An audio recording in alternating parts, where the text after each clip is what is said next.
घोषणा होते आहे की अजूनही काही काळ कार्यकर्त्यांना वाट पाहावी लागेल? कशाला वाट, कार्यकर्त्यांनी युती स्वीकारलेली आहे. असं की महाराष्ट्र नवनिर्माण सेना आणि शिवसेना यांच्यातल्या युतीविषयी कोणाच्या मनात संभ्रम नाही आहे आणि कार्यकर्त्यांच्या मनात तर अजिबात नाही. मुंबईसह अनेक महानगरपालिकेत शिवसेना आणि महाराष्ट्र नवनिर्माण सेनेचे कार्यकर्ते एकत्र येऊन कामाला लागलेले आहेत. दोन्ही पक्षांकडून तशा सूचना गेलेल्या आहेत आणि सूचना जाण्यापेक्षाही आधी जे कार्यकर्त्यांमध्ये जो उत्साह आणि मनोमिलन झालेलं आहे ते आम्ही स्वतः अनुभवतो आहोत. बघा की ही युती जी आहे, शिवसेना उद्धव ठाकरे आणि महाराष्ट्र नवनिर्माण सेना यांच्यामध्ये युती तर झालेलीच आहे, फक्त जागा वाटपावर शेवटचा काल रात्री पूर्ण झाला. आता राज आणि उद्धवजी यांनी एकत्र येऊन या संदर्भात जो काही जागा वाटपाचा फॉर्म्युला किंवा इतर काही गोष्टी आहेत त्या संदर्भात त्यांना घोषणा करणं तेवढं बाकी आहे.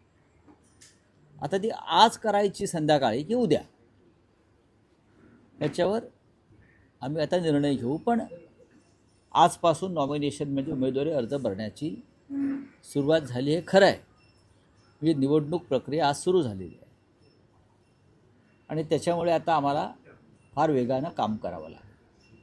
नाशिकमध्ये चर्चा आटपलेली आहे, पुण्यामध्ये विषय संपलेला आहे, कल्याण डोंबिवलीतला विषय संपलेला आहे, ठाणे आणि मीरा भाईंदरला सुद्धा हा विषय आम्ही जागा वाटपाचा संपवल्यामुळे आता इतक्या 7-8 महानगरपालिकांचं काम करताना थोडा वेळ लागतो. त्या विषय मुंबई महानगरपालिकेचा दोन्ही बाजूच्या कार्यकर्त्यांच्या भावना समजून घेतल्या पाहिजेत.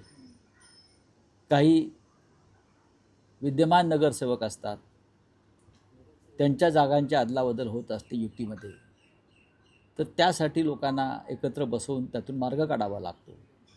तर या सगळ्या गोष्टी जवळजवळ पूर्ण झालेल्या आहेत, या सगळ्या प्रक्रिया पूर्ण झालेल्या आहेत. आत्ता मी थोड्या वेळाने माननीय उद्धवजींशी आणि राजसाहेबांशी बोलून आम्ही त्याच्यावरती निर्णय घेऊ. काय नाही, EV फॉर्मचं वाटप सुरू झालेलं आहे. त्याचबरोबर तुमचं एक आज सकाळी ट्विट आलेलं आहे, त्या ट्विटमधून नेमका अर्थ काय तुम्हाला बोलायचं आहे ते समजत नाही. काय तुम्ही सांगा ना, नाही सांगा ना.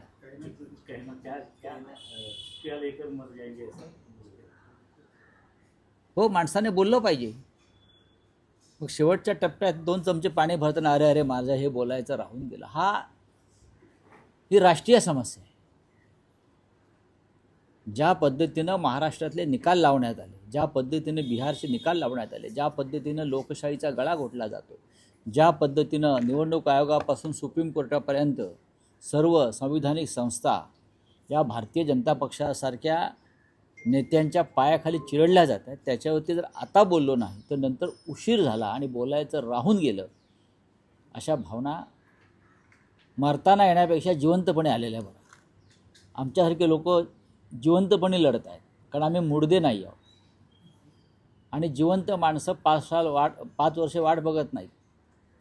हा देश मुडद्यांचा नाही, जिवंत माणसांचा देश आहे. महाराष्ट्र जिवंत माणसांचं राष्ट्र आहे. रावसाहेब, आपण म्हणालात की आज संध्याकाळी किंवा कदाचित उद्या ठाकरे बंधूंच्या युतीची अधिकृत घोषणा होऊ शकेल किंवा तसं एक चिन्ह आहे. युतीची घोषणा म्हणण्यापेक्षा जागा वाटपा संदर्भातली घोषणा युती झालेली आहे. युती झाली, पण त्यात असं अशी माहिती मिळते, राज ठाकरेंचं असं मत आहे की जोपर्यंत जागा वाटप पूर्ण होत नाही तोपर्यंत युतीची अधिकृत घोषणा का राजसाहेबांनी तुम्हाला अधिकृतपणे हे कळवलं आहे का? मला वाटतं नाही. राजसाहेबांनी असं काही केलेलं नाही आहे.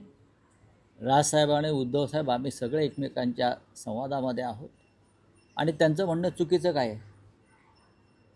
जर त्यांनी तशी भावना व्यक्त केली असेल ते चुकलं का? की जागा वाटप पूर्ण झाल्याशिवाय कुठली युती जाहीर होत नाही ना. मग शिंदेंची आणि भाजपची युती काढली आहे जाहीर करण्याची. अजित पवार आणि भाजपमध्ये अद्याप युती का डिक्लेअर झाली नाही?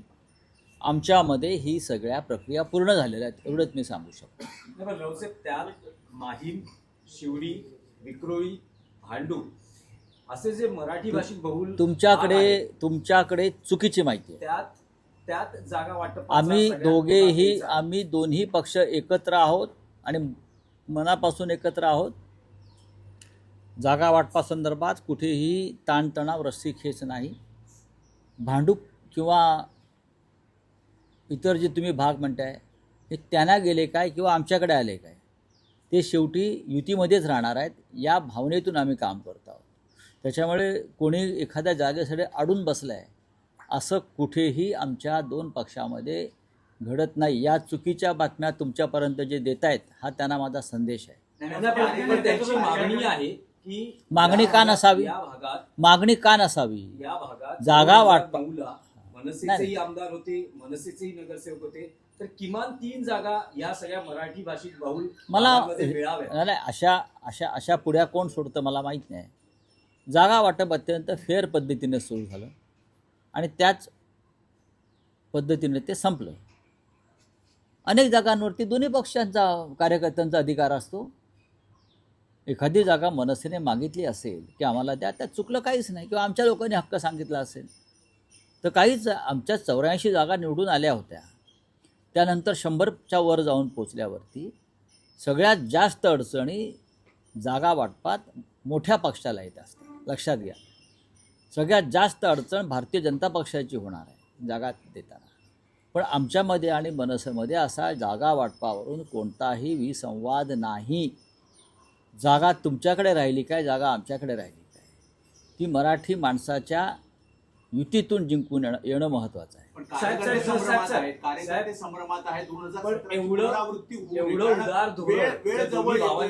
एवढं उदार धोरण जर दोन्ही भावांनी स्वीकारलं असेल तर अर्ज भरण्याचा आज पहिला दिवस त्यात काय असताना अजूनही युतीची अधिकृत घोषणा कशा करता पाहिजे? केलं जात नाही. ज्या दिवशी वरळीच्या डोममध्ये 2 भाऊ एकत्र आले तेव्हाच युतीची घोषणा झाली. तुम्हाला चिंता कशा करता पाहिजे की आता का घोषणा नाही, उद्या का घोषणा नाही? करू ना, आम्ही ठरवू आणि तुम्हाला सांगू. तुम्हाला पाहिजे त्या तारखेला आम्ही करणार नाही. तुमचा अजेंडा मीडियाचा राबवणार नाही. आमचं जे शेड्यूल ठरलेलं आहे त्यानुसार आम्ही कार्यकर्ते म्हणतात 2017ची पुनरावृत्ती होऊ नये, अगदी शेवटच्या घटकापर्यंत होणार नाही. असं कार्यकर्ते काही म्हणत नाही आहे. कार्यकर्त्यांशी आमचा संवाद आहे, सगळ्यांशी. कार्यकर्त्यांच्या मनामध्ये ह्या वेळेला कोणताही संभ्रम नाही. त्यावेळेला जे काय तुम्ही म्हणताय तेव्हा चर्चा सुरू झालेली नव्हती, तेव्हा सगळे हवेतले हवाबाण हरडे बाण होते. आता रिसर चर्चा, बैठका, जागा वाटप पूर्ण झालेलं असल्यावरती कार्यकर्त्यांनाही माहिती आहे कुठे काय चाललं आहे आपापल्या भागात.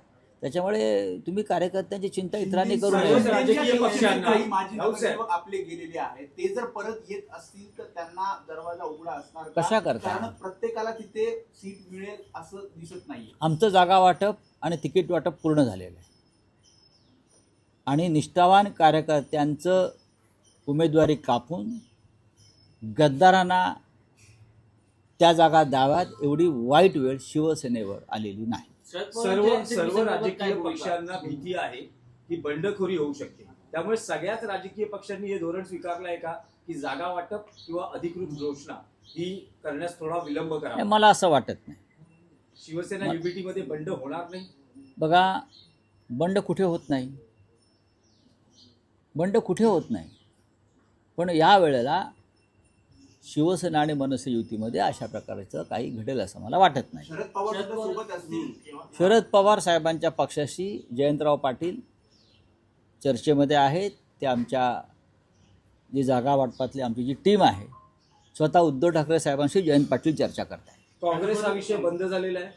नक्कीच आम्ही शेवटपर्यंत प्रयत्न करू की कुठे कटुता न ठेवता आपण मुंबईमध्ये लढू आणि भविष्यामध्ये निवडणूक निकाल झाल्यावरती सुद्धा आपल्याला मुंबईच्या रक्षणासाठी एकमेकाला कशी मदत करता येईल या संदर्भात आमची वरिष्ठ स्तरावर चर्चा झालेली आहे. म्हणजे निवडणुकांच्या निकालानंतर नाही, मला असं म्हणतात म्हणजे निवडणुकीच्या निकालानंतर जर काही परिस्थिती निर्माण झाली आणि काँग्रेसची मदत लागली तर ती घेतली जाईल.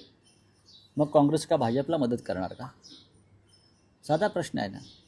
काँग्रेसची लढाईसुद्धा राष्ट्रद्रोही, जातंध आणि धर्मांध आणि महाराष्ट्र लुटणाऱ्या प्रवृत्तीविरुद्ध आहे. काँग्रेसला नगरपालिका निवडणुकीत चांगलं यश मिळालं, आम्ही त्यांचं अभिनंदन केलं. आणि जर काँग्रेसला काही चांगल्या जागा मिळाल्या आणि त्यांची आम्हाला गरज लागली तर नक्कीच त्यांची मदत घेतली जाईल. पण शिवसेना आणि मनसे युती व राज ठाकरे व उद्धव ठाकरे जेव्हा एकत्र आलेले आहेत तेव्हा आम्ही 100चा आकडा 100% पार करतो. त्याचबरोबर दोन्ही राष्ट्रवादी ह्या पुण्यामध्ये एकत्र येताना पाहायला मिळत आहेत. पिंपरी चिंचवडमध्ये देखील आणि घड्याळ या एका चिन्हावर लढण्यासाठी आता बघा, हा त्यांचा प्रश्न आहे. जर उद्धव आणि राज ठाकरे साहेब एकत्र येत आहेत तर काका पुतणे एकत्र आले तर आम्ही का टीका करावी? जर आम्ही एकत्र येतोय घरामध्ये, कुटुंबामध्ये, भले राजकीयदृष्ट्या असेल, आम्ही राजकीयदृष्ट्या नाही, आम्ही भावनिकदृष्ट्या, तर ते एकत्र आले म्हणून त्यांच्यावर टीका करणं मला योग्य वाटत नाही. नाही, पण परवाच्या दिवशी राऊत साहेब तुम्ही एक असं मत व्यक्त केलं की अजित पवारांची हात मिळवली भाजपशी. म्हणजे भाजपला 100% आणि मदत. असं याबाबत माझं शरद पवार साहेबांशी बोलणं झालं, पण त्यांनी अशा प्रकारे काही घडेल म्हणजे भाजपशी हात मिळवणी केली जाईल याबाबत त्यांनी शंका व्यक्त केली. काँग्रेसच्या हायकमांडशी संवाद साधला जातोय, परंतु स्थानिक पातळीवरती तुमचं काही बोलणं सुरू आहे का? मैत्रीपूर्ण लढती आणि बघा, स्थानिक पातळीवरती आमची सातत्यानं चर्चा सुरू आहे. आमचे सहकारी आहेत महाविकास आघाडीतले. जर कोणाला वाटत असेल की महाविकास आघाडी तुटली, अजिबात तुटलेली नाही. महाविकास आघाडी कायम. काँग्रेस, राष्ट्रवादी काँग्रेस, शिवसेना, डावे पक्ष हे सगळे आम्ही अजून एकत्र आहोत. महानगरपालिका, स्थानिक स्वराज्य संस्थांच्या निवडणुकीमध्ये अनेकदा वेगळे निर्णय घ्यावे लागतात. चला, धन्यवाद. काल सर्वोच्च न्यायालयाने माणिकराव कोकाटे यांना ठीक आहे. दिलासा दिला. एप्स्टीन फाईल बद्दल पृथ्वीराज चव्हाण यांनी सगळं समोर आल्यानंतर सांगितले 350 जीबीचा हा सगळा डेटा. त्यातला किती आलाय? 2 GB झालाय. मला वाटतं काही नावं 100% आहेत. ती दडपण्याचा प्रयत्न सुरू आहे. काही डील सुरू आहे ट्रम्प प्रशासनाशी, पण त्याला किती यश मिळेल मला माहीत नाही.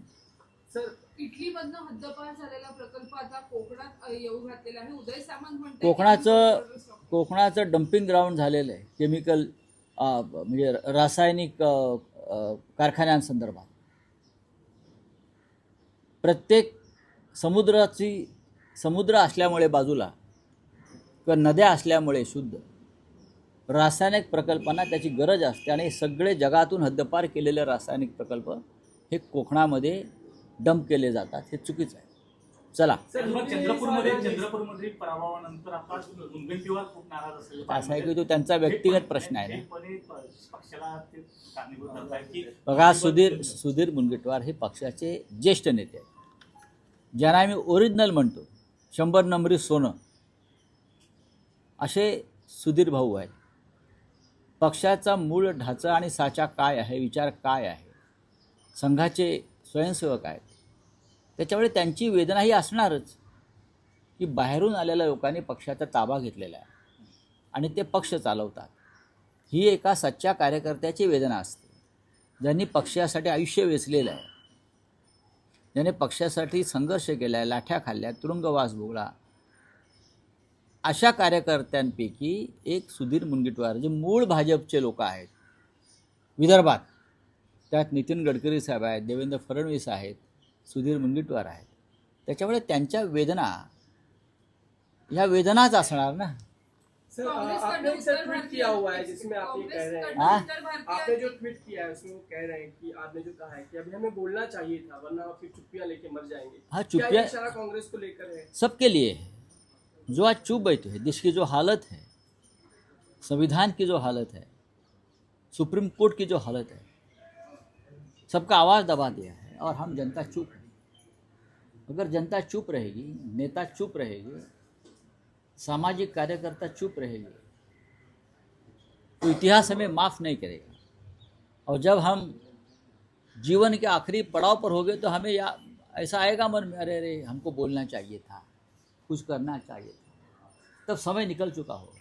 तो ये समय है कि आज बोलो, आज संघर्ष करो और देश को बचाओ. सर, क्या लगता है कांग्रेस को ये समझ जाना चाहिए आपका इशारा और आपके जो ठाकरे बंधुओं की जो युति उसमें शामिल हो जाना चाहिए? उसका नहीं, ये फायदा इशारा उसके लिए नहीं है, लेकिन महाविकास आघाड़ी के कांग्रेस हमारे सबसे भरोसेमंद साथी है। अगर हमको बीजेपी का पराभव करना है, हराना है हमको, तो सबको एक साथ आना हो। सर, राष्ट्रवादी कांग्रेस से आपकी चर्चा चल रही है कि आप कितनी सीट? देखिए, जयंतराव पाटिल, शशिकांत शिंदे जी और खुद शरद पवार जी इस बारे में चर्चा कर रहे हैं, और मुझे लगता है एनसीपी के साथ हमारा भी गठबंधन हो सर, जाएगा। आप अपनी अपनी युति कब तक जाएगी? सबको कभी भी हो सकती है, सीट शेयरिंग पे लेके कभी भी हो 12 सकती है। सीटें चल रहा है, उसके मामले में। आज शाम को भी हो सकती है, कल सुबह भी हो सकती है। Thank you.